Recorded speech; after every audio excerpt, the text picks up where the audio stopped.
Hi, everyone. Welcome to Office Hours, where we answer your questions 7 days a week. Media questions, that is. Well, on Sunday, maybe a couple others. Let's go ahead and jump into those questions. First one comes from Vic Hernandez in Springfield, Missouri, and he wonders, what are your favorite near-field monitors for under $300 a pair? Go ahead, Bill. You'll get a variety of answers. For me, I settled on the JBL 305s. There's a picture of them. You can see that they're a little bit from JBL directly. They're $189 each, so it's a little past your price point, and there may be some things less than that. What I like about them is they're reasonably balanced. They're self-powered, so they work in a lot of systems.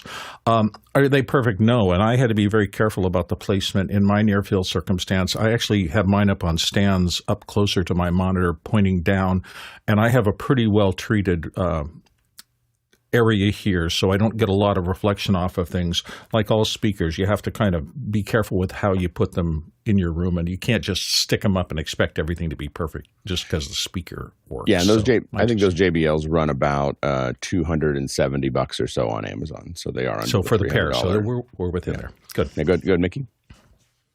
Yeah, I was gonna recommend the same thing. The JBL 305P Mark II. It's just a little over $300 US from Sweetwater. I like Sweetwater because you get candy when you order from them, so that's important. The monitor speakers, if you get ones that are really good, they'll last your career. So it's not something I would recommend skimping on. It's those things like, your monitors should just work, and you should be able to trust them. So the 305s from JBL are at the lowest end, I think, that I would recommend. But if you can, save up for a couple months, I'd do that and get something a bit higher in terms of quality and accuracy. Yeah, I have a bunch of the JBL 305s as well. I don't use them for anything that matters, so they're just there for us to make sure that I know what's coming out of channels and so on and so forth. A funny thing about Sweetwater is, they give you if you order from Sweetwater, they give you what is it, like one of those little rainbow mints, the red and white ones. They give you a bit of honey, a tart, the little tart long thing, and a Tootsie Roll. The Smarties, don't you? The Smarties, the long thing. A Tootsie Roll and then they give you a butterscotch. And one time they sent me the stuff on Tootsie Rolls. They sent with no Tootsie Roll, and they sent some other piece of candy. I don't know what it was. And I emailed them. I emailed Robert Johnson. And I said, my rep, and I said, hey, just so you know, that's not a replacement for a Tootsie Roll. The Tootsie Roll is the most important part. I did that 10 years ago. When I order from Sweetwater, I get 10 Tootsie Rolls every single Now that's service. It's a good customer database too. I know exactly. When I get a pile of Tootsie Rolls, so codicil to his order. Like once they knew what I wanted, they knew which one I wanted, they just kind of just throw a handful in every time. And there was something they sent me recently I had to send back. I said, I told them I'm sending these back. I said, but I'm keeping the Tootsie Rolls. So anyway, next question. Jeff Cohen in Miami Beach, and here on the panel, Teachable moment. How does the lead singer of Metallica end up without a working mic on the Grammys? At 34 seconds in the link that he has posted here, he has to share mics. Obviously displeased at 4 minutes and 41 seconds in. Dress rehearsal was fine, and he's got a link to that as well. Go ahead, Jeff. Yeah, just to set this up, and every time it's old, but every time I watch it, I just wonder, how does this happen? And so yes, when they start singing and he starts singing, we don't hear anything coming out of his mic. And I've heard him speak about it, and they speak about it afterwards, that at first he didn't know, maybe it's just a problem with his in-ears, so he keeps going, the show must go on. But then they realize nothing is coming out of his mic. The rest of the show, he ends up sharing a mic with Lady Gaga. And I don't just mean for the first few moments until some roadie realizes it and drops a known working mic, cable, etc. onto the stage. I mean, for the duration of the entire live performance on the Grammys, he does not, the lead singer of Metallica does not have a working microphone. And at the end, you can see he's not happy. He kicks over the mic stand in old James Hetfield fashion, kicks over the mic stand, throws the guitar to the roadies. It's so bad that all of the official videos from both Metallica and Lady Gaga are the dress rehearsal, not the actual Grammys performance. So I thought it'd be interesting to hear from others, just to even speculate what are the possible causes, how does this happen, how do we prevent this from ever happening? Hey, go ahead, Courtney. Yeah, and looking at the video, maybe one suggestion is they're using vintage solder on their solder connections, and with all the pyro that's going on stage, the rehearsal melted the solder in the solder joints. There's so much fire on stage to wonder anything's working. Go ahead, Mickey. Yeah, for I believe for the Metallica mic rigs for James, they use Shure Super 55 microphones, which are pretty modern microphones.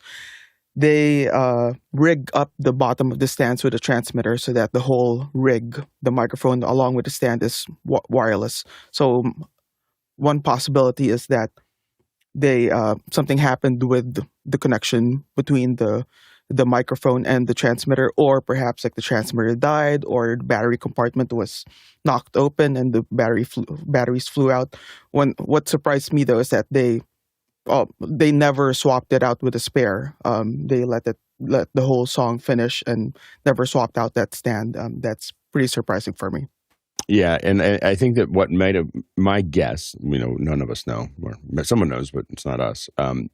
My guess is that because that stand is a kind of a very custom stand, they may not have had two of them. If it was just a mic, if it was just a wireless mic that they had to swap out, someone would have run out and done it. I think that there was this.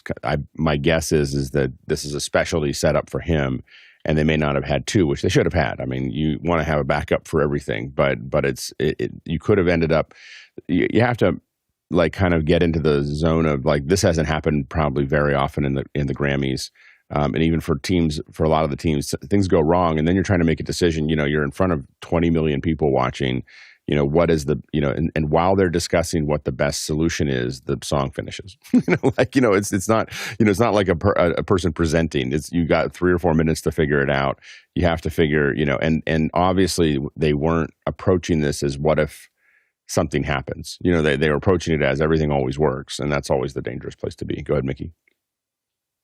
Yeah, that would surprise me if they didn't have a spare. I mean, knowing like on actual like Metallica gigs or shows, they would have 3, 4, 5 of these rigs, identical rigs spread across the stage. Because James likes moving around and singing from mic to mic to mic. So that would surprise me if they didn't have. Well, I don't think it's Metallica's rig. Like, I don't think that it's all. I mean, I think that this is the Grammys production crew. No, with the Grammys, they have Big Mick, their actual front of house engineers mixing for the house. It's their whole like rig setup. Yeah, their whole backline, everything there is to cater for, especially for the Grammys, to cater for the artists. Like when they're rehearsing these performances, they multi-track everything. Right after each rehearsal, because they rehearse for days, right after each rehearsal, they go into the truck and review the mix, and they tune this over and over and over again for multiple days as they rehearse and rehearse and rehearse for the Grammys. Yeah. There you go, Jeff.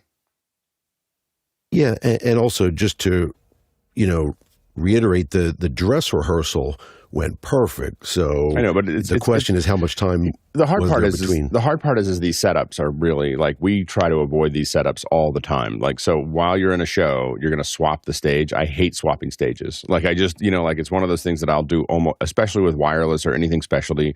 There are so many variables that occur when you swap the stage, and especially when you do it in at a high speed. There's so many places something, as Mickey had pointed out, could have gotten knocked open, could have gotten knocked loose, could have had, so moving stages around is not, I mean, I get that we do it all the time. It's something that I don't enjoy, and because the problem with doing it when you're in a broadcast is when you do it on a stage at a regular concert between the opening act and the main act, there's someone going up to each mic going, hey, like, and they're making sure that you can hear everything, that they can hear everything in the front of house mix before this band comes out. Like, so they go through each one of those, and they should have done that here, but a lot of times it's compressed. It's doing lots of complicated things on a stage is a very unforgiving experience, and that's what we saw here. Again, they should have had a backup. I mean, we oftentimes will have a mic that we know where it is. It's on stage, that this is the mic that you go to, and sometimes it's wired, but this is the mic that you go to if something goes wrong, and we usually coil it up. And there's been 2 or 3 shows where we've had, it was only a glitch because we told any person that would need it, this is where that mic is if you have a problem. And they, and someone usually runs up and grabs it and hands it to them, but it's seconds of downtime to make sure that they have what they need. So that didn't happen here. Next question. Next one comes from Bobby Rafferty in Central Florida. Has anyone used the new Google Gemini Image model? Oh, I get to say Nano Banana. What is up with the fruit? Anyway, so go ahead, Courtney. Yes, we have Nano Banana. This is a new model from, I've not used it yet, so disclaimer here, from Google, called Gemini 2.5 Flash Image is what it's called, also known as Nano Banana. But it's very coherent. And if you look at the latest ratings here on the image edit arena, it's rated number 1. It jumped to the top here with a 1,000,005 votes and a score of 1362. The previous holder of the top was for this type of image modification and generation is Flux One Context, which is notable for uploading an image and then just using text to describe what you want to change in that image while keeping everything pretty much exactly the same, but change the camera angle. This Nano Banana, go look up some of the videos and demonstrations of this, where you can upload an image of an actress or an actor or something and say, and a product, and say, okay, make this actor hold this product in this location. And it generates that image pretty precisely with the correct labels on the product, and everything remains coherent from one iteration to the next iteration. You can just change one little thing, like change the table to a different type of table, and everything on the table will remain the same, but the table will change. Or take these 2 people and move the camera to an overhead shot, or move the camera to 180 degrees from behind the people. And it'll give you the same image, and it'll make up what's on the other side of the camera and show you those same people wearing the same clothes and everything coherently the same, but put your image on the other side, which is an amazing tool for photo retouchers. And it does a great job with taking old photographs, for example, colorizing them, cleaning them up, putting them in focus, up-resing them into higher resolution. So it looks extremely amazing. I don't know if Alex has had a chance to play with it or not, but I haven't had a chance to play with it, but it does. I agree with you that what I've seen so far, and the thing that I saw this morning, there's posts all over X and so on and so forth, but they showed 2 pictures, 2 headshots, and then someone like chicken scratch. This is the big thing that all of us want. Here are my 2 subjects. Here's a chicken scratch of how I want them to be orientated, and then it just makes an image out of that. And that's the thing that it's doing particularly well. So yeah, it's good. Next question. Sorry, I forgot that I'm a host.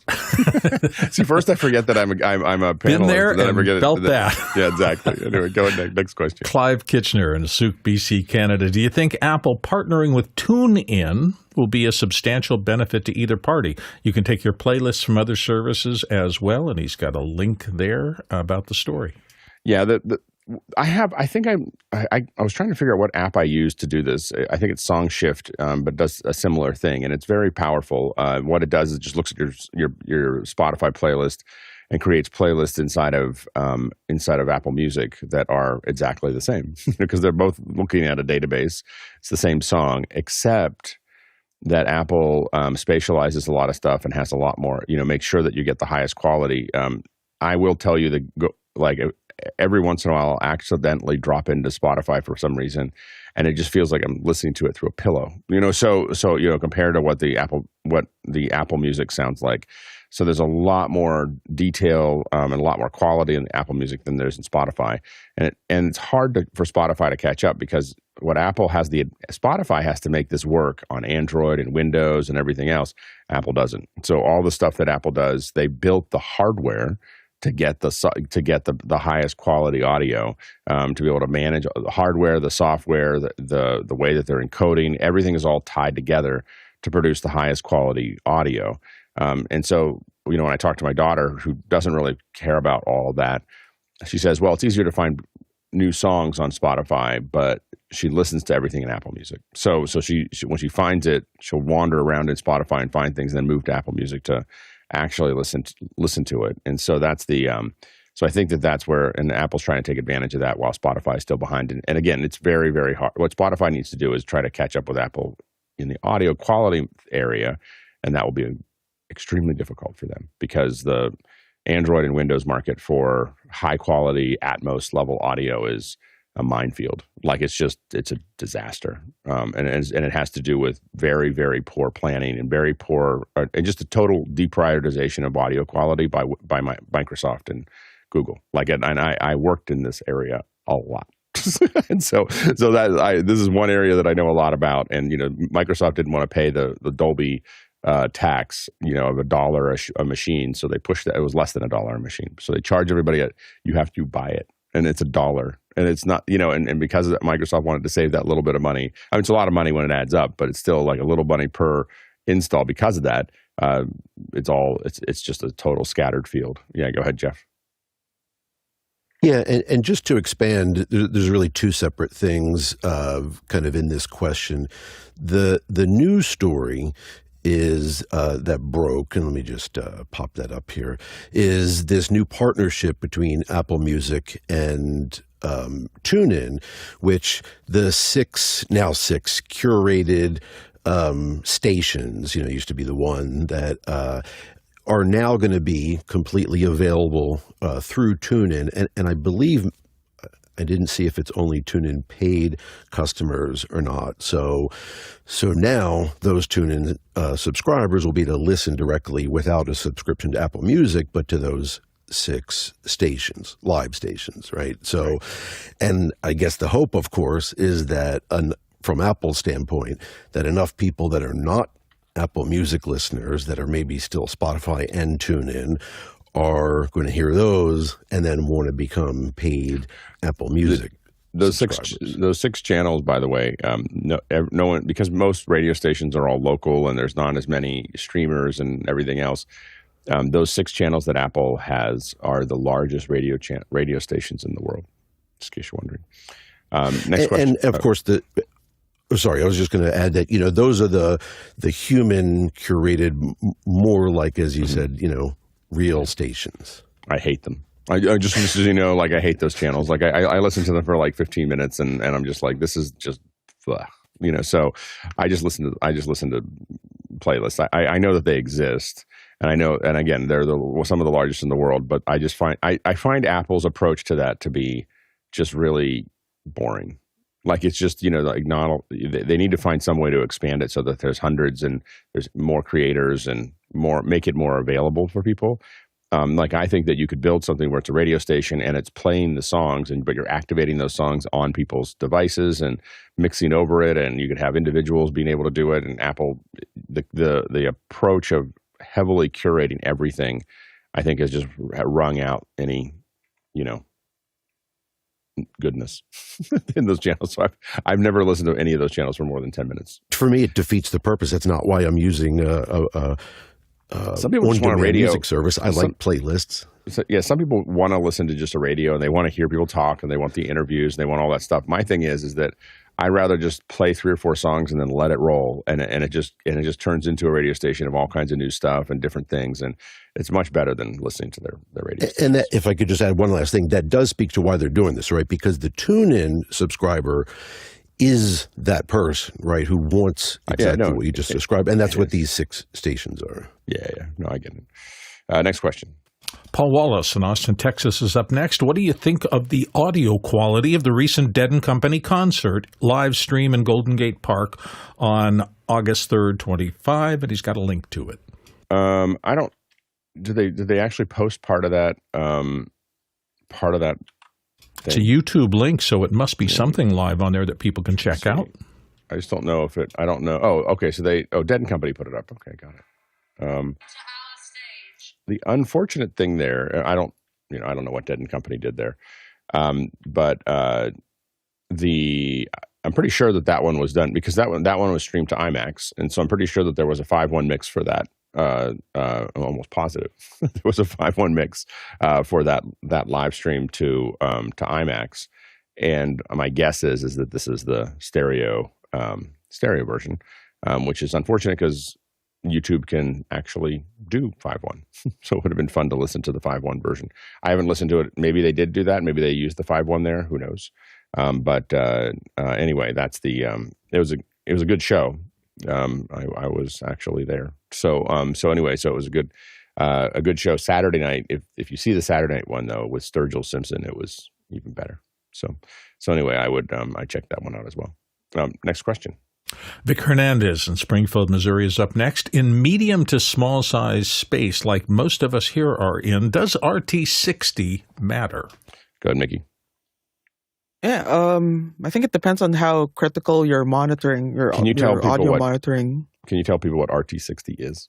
So RT60 is the time, a measurement of the time it takes for a sound or the reverb and delays and echo of a sound to decrease by 60 decibels within a space. So a lower RT60 means that reverb and delay becomes quieter quicker, and what do you call this? You get less of a sense of room or echo within the space because it diminishes quicker, as opposed to say like a larger hall where you might have a longer RT60 time. If you are in a space that requires critical listening, like say if you're in a post-production studio, or in a lot of cases also music studios, you may want that decay to be a lot quicker. So if you need to monitor critically, you want to measure and make sure you get that decay really, really low, like say within 10 to 20 milliseconds, if you're in a really, really small space, because once that decay takes a lot longer, then you can't really judge what you're listening to, and you won't be able to determine whether, like, do I need to clean this up? Is that a good amount? Say if you're mixing music, should I add more delay, less delay? Because if you're hearing the delay in the room influencing what you're monitoring, then you can't really make a judgment there. Next question. Next one comes to us from Rajan Sandil in Los Angeles, California. Is the Big 6 here to stay now in the new firmware update for the FX3? Go ahead, Mickey. Yeah, I don't see why they would want to remove that. If it's a cinema camera, you typically don't need, like for your ACs and your DITs, they don't need to see the image on the camera screen. They just need to see the settings. The image is left for the operator, who typically uses an EVF, an electronic viewfinder, or some folks like to use an LCD screen. And also the DP and the director, who will be at the video village, or holding a little wireless portable monitor. The ACs and the DITs don't need that. So having a large screen with the settings shown very clearly is very useful there.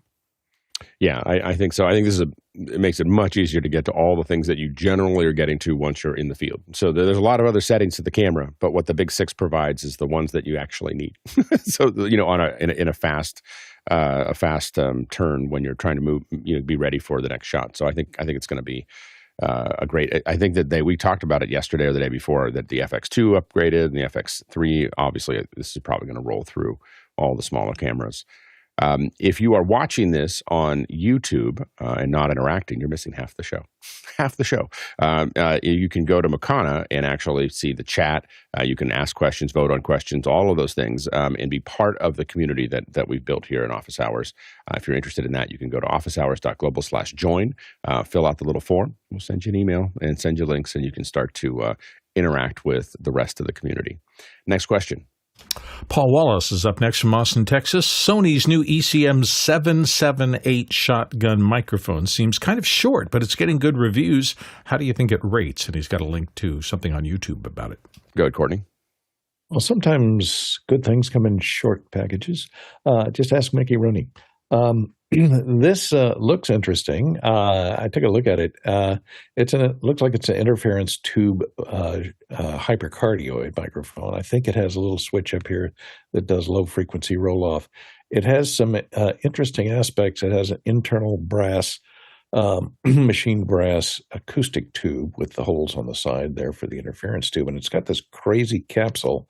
I'm not sure what they're doing with all these graduated holes in line here on the back end. Maybe that's how they're achieving their frequency response of the interference tube. If you look at the frequency response here, it has this, it's pretty flat on the low end and throughout the mid-range. And then it has this peak around 18 to 20 right here, which is great for punching through those furry windscreens that you're going to probably have to put on it to attenuate any wind noise and handling noise if you're going to use it on a boom microphone at the end of a fishbowl. So that's a good thing. Most of the Sennheiser 416s have, and the MKH60s have this little peak up here, which is great for giving a lot of clarity to your sound. And like I say, the ability when you put that fuzzy windscreen on, which attenuates those high frequencies up above 15 to 18,000, that's going to help push the clarity through that without it sounding muffled. They don't show it in a shock mount, so I'm not sure how immune it is to handling noise and low frequency stuff, but you're probably going to have to use it in a pretty good shock mount. It's around $2,000, so it's equivalently priced to the Sennheiser MKH series interference tube microphones and so on. Good, Mickey. Yeah, as Courtney mentioned, a lot of those microphones that are typically found in ENG type of shoots have that high, what do you call this, presence boost in 6 to 8K range, so that you can have dialogue cut through a mix, even though you're in an environment that isn't very controlled. And this microphone and these types of microphones that Sony makes are typically included as part of an ENG package when they sell ENG cameras. So they will sell tons of them because they will just include them like, oh, you're going to buy a $40, $50, $60,000 ENG camera? I'll throw in a mic for free.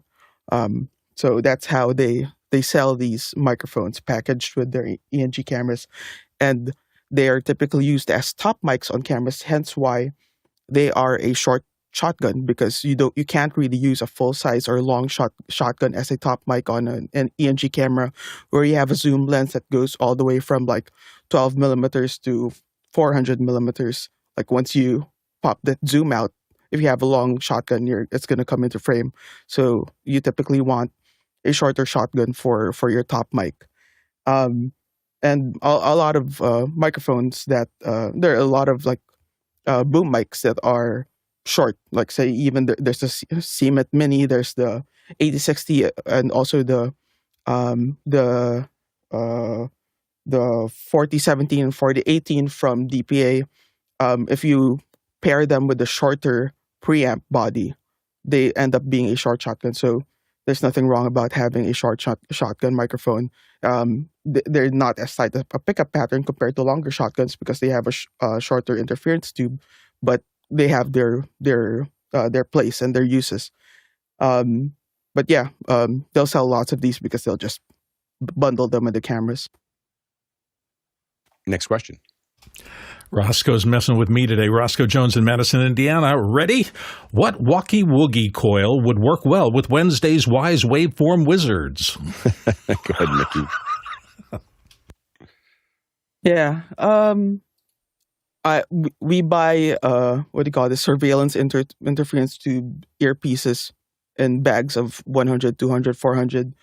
So like little like custom ones like this, I'll leave those to individual people who want to bring their own. I'm not gonna supply things like these for production. Like I need to buy them in bulk. If you're looking for some bling, I think that this is what you'd look for here. So, but yeah, I don't think I would be buying these anytime soon either. Next question. Next question from Raj Chandel in Los Angeles again. Used a multi-camera Teradek wireless system this past week that's sent to an iPad. Painful.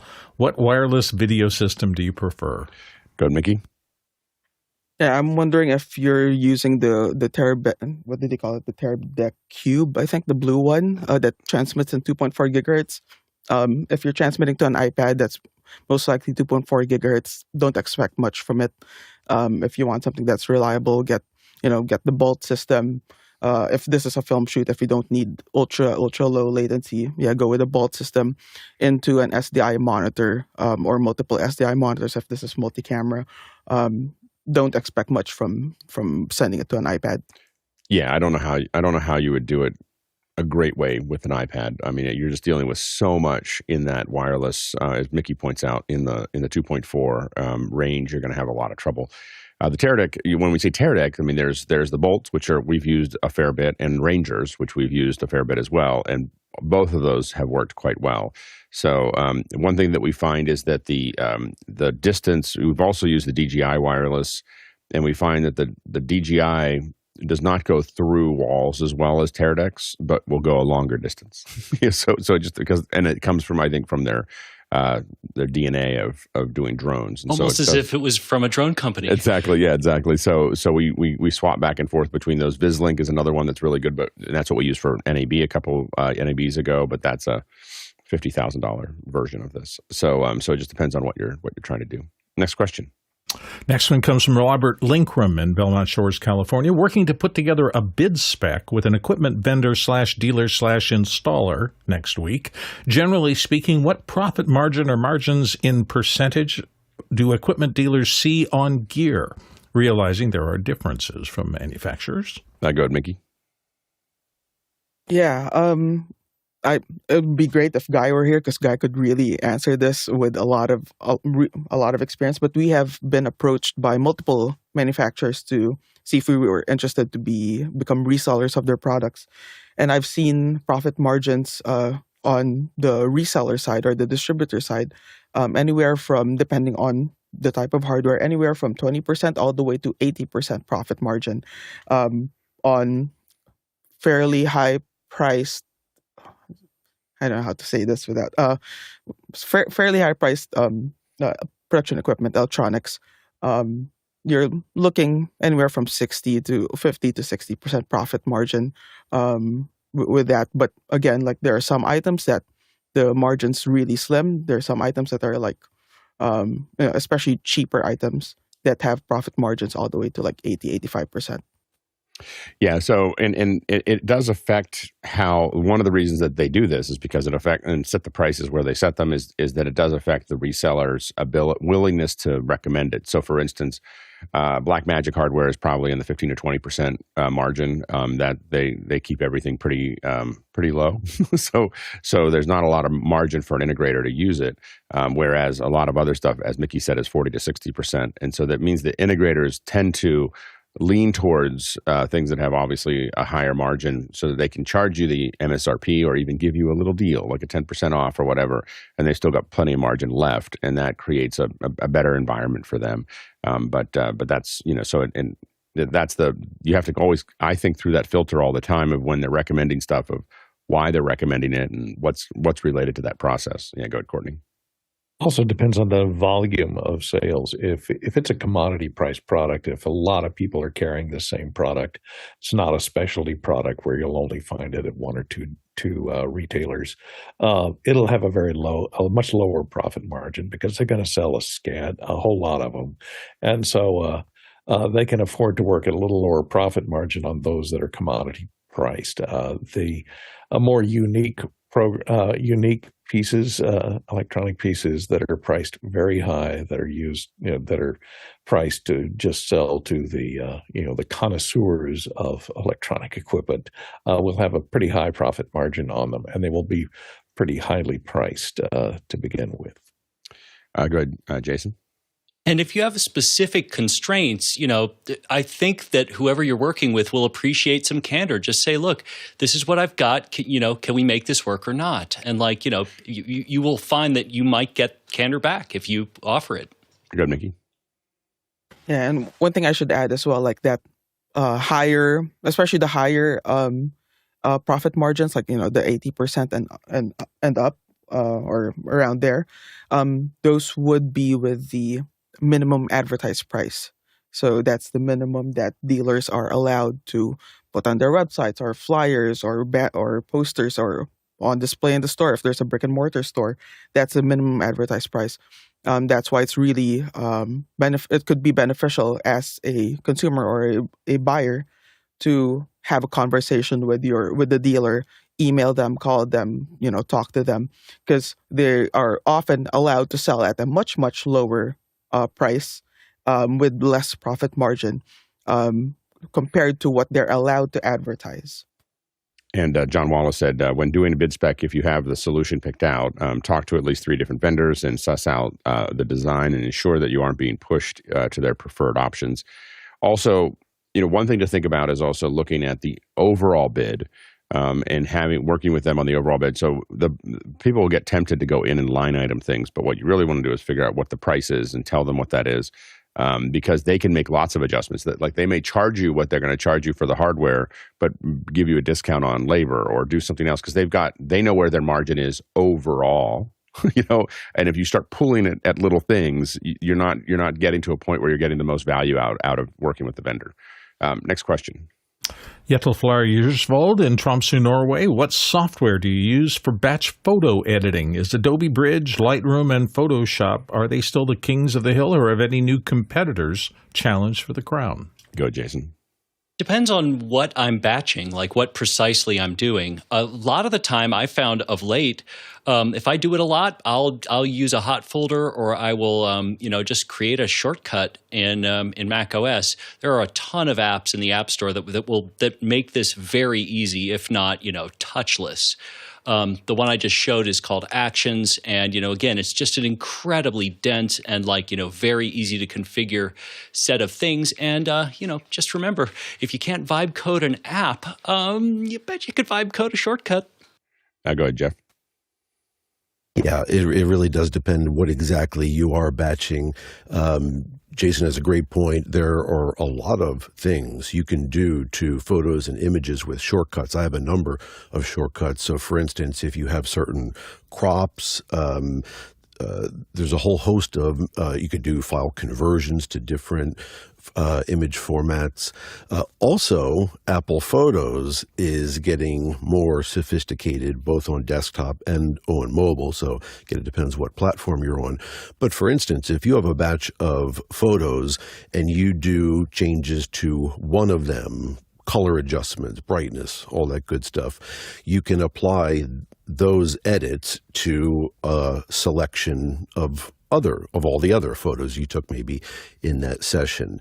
And to my dismay, Pixelmator, which I've been using for many years now, thanks to a very old recommendation from Alex. I love it, and it's gotten so good that Apple bought it, and so I'm just waiting for the day when Apple says it's no longer available because it's been integrated into Photos. But Photos, for example, on Mac, if you haven't seen, it has AI removal, remove that person you don't want in there, and it's pretty doggone good and actually has visual effects that make it fun to use. So and Apple Photos is getting sophisticated. And it will be interesting to see.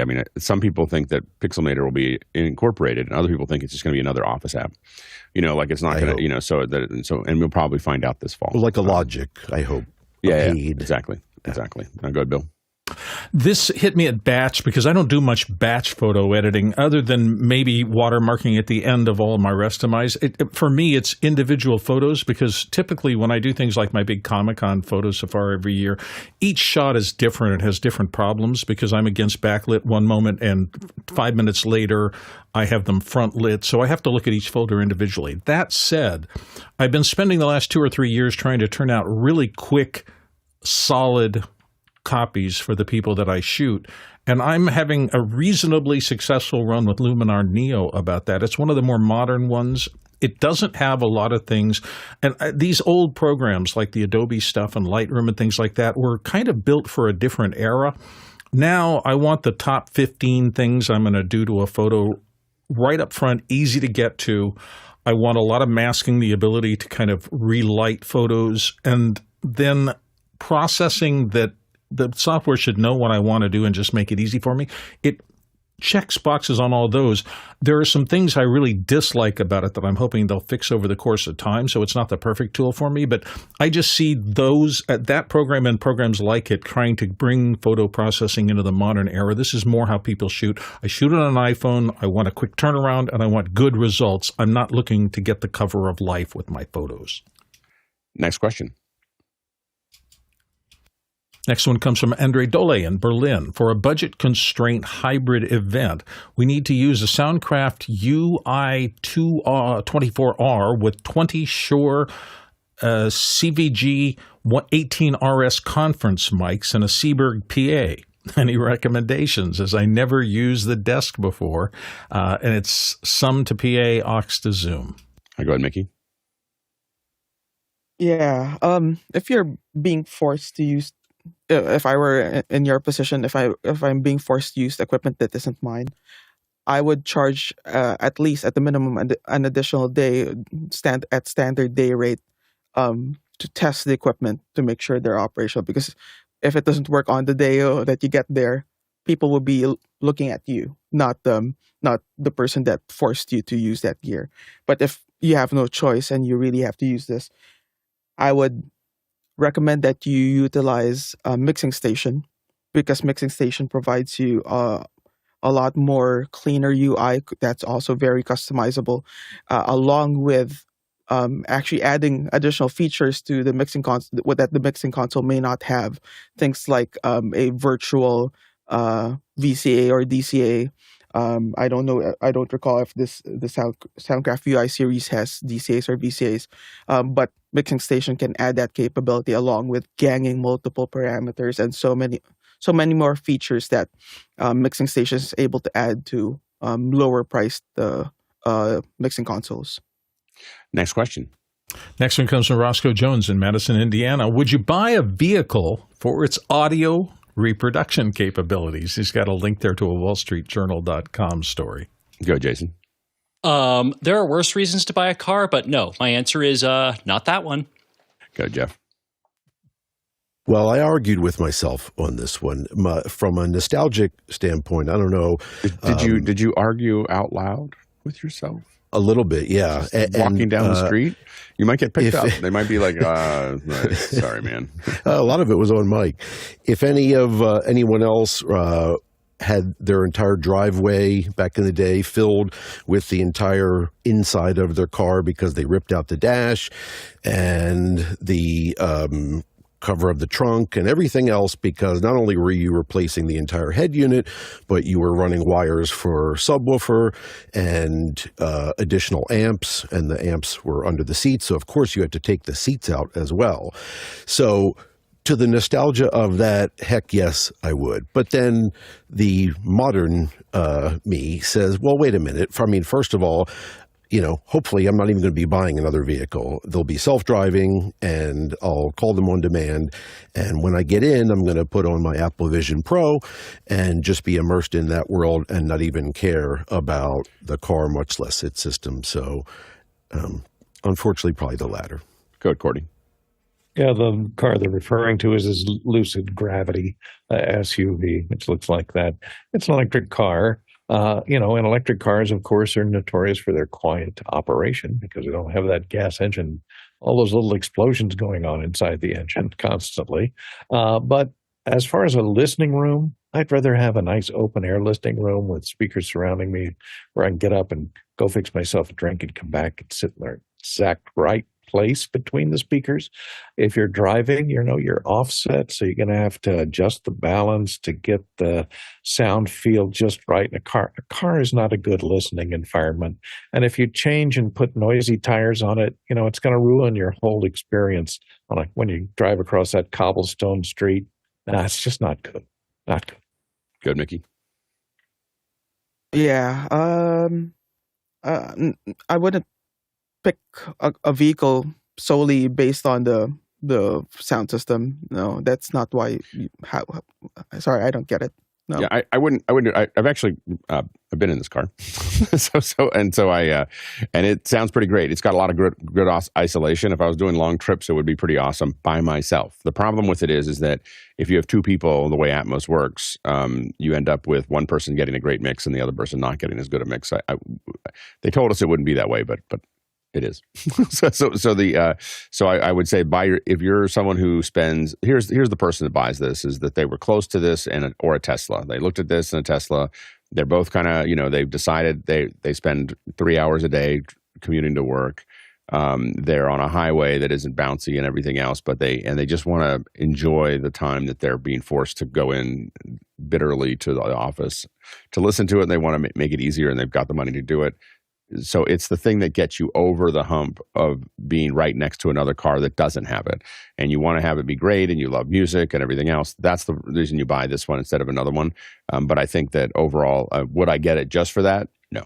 Next question.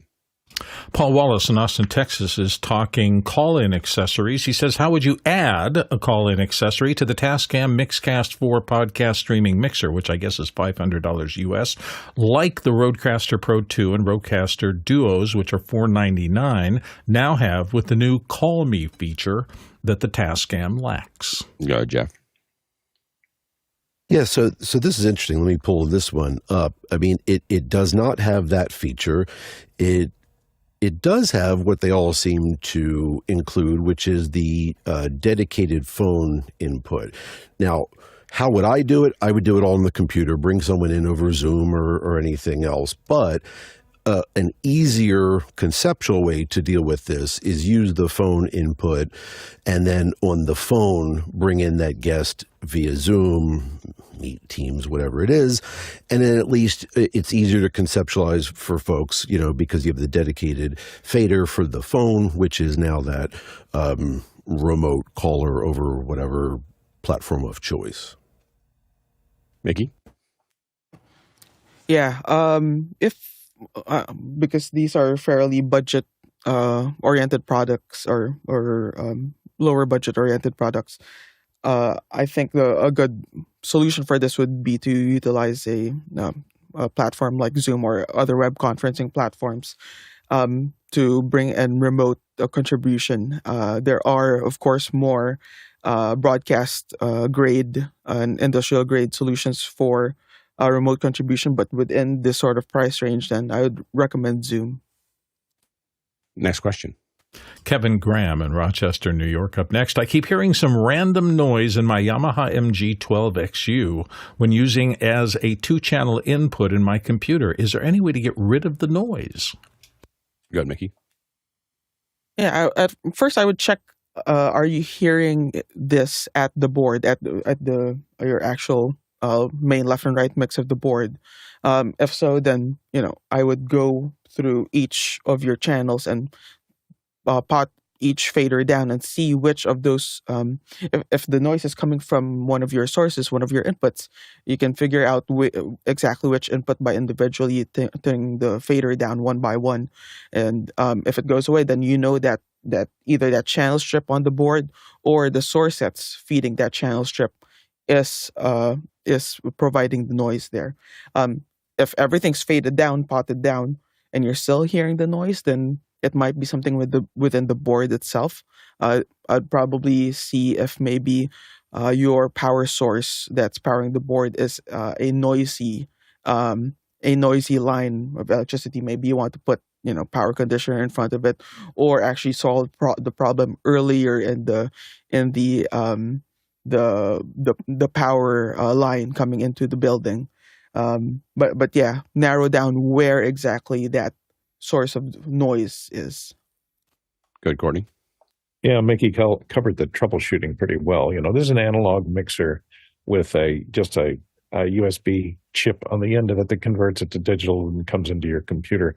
I've had problems with some of these type mixers sometimes when using them into a laptop because the switching power supply on the laptop may be generating some high frequency noise that is leaking through the common ground coming in over that USB cable back into the analog segments of that mixer. So one thing to try is if you're using it with a laptop that has a battery in it, the battery will hold its charge, is unplug any AC connections to that laptop and see if that noise goes away. If it is, then it's probably a noisy power supply. You might have to pick a different power supply for your laptop or just use it only off of batteries. That's one solution. Make sure you got a good ground. If it's not a grounded, I'm not sure whether this particular mixer has a power supply that's DC voltage in or if it has an external wall wart that supplies it with DC or not. You might want to try and ground the chassis of the mixer itself to common ground somewhere and see if that solves the problem.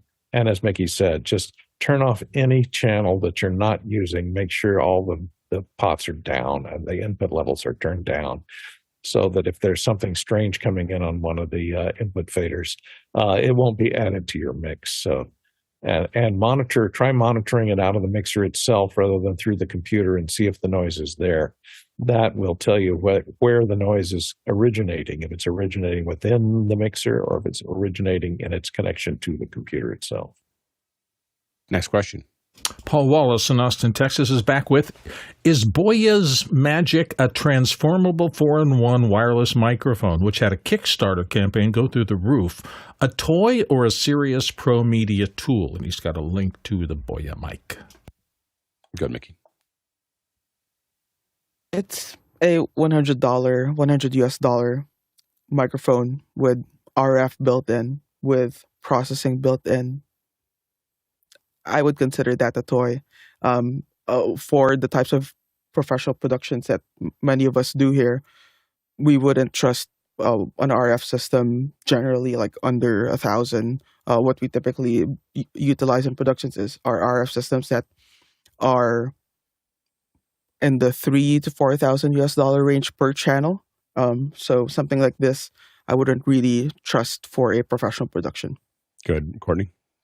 Yeah, this is kind of we've looked at this one before. It's kind of the Russian nesting doll idea of wireless mics. It has these little wireless capsules that nest into this handheld unit so that you can use it in its charger as a microphone. It's kind of ingeniously designed, but I worry about the fact that that there's a charging circuit that's actually charging these microphones while you're using them. That can generate noise.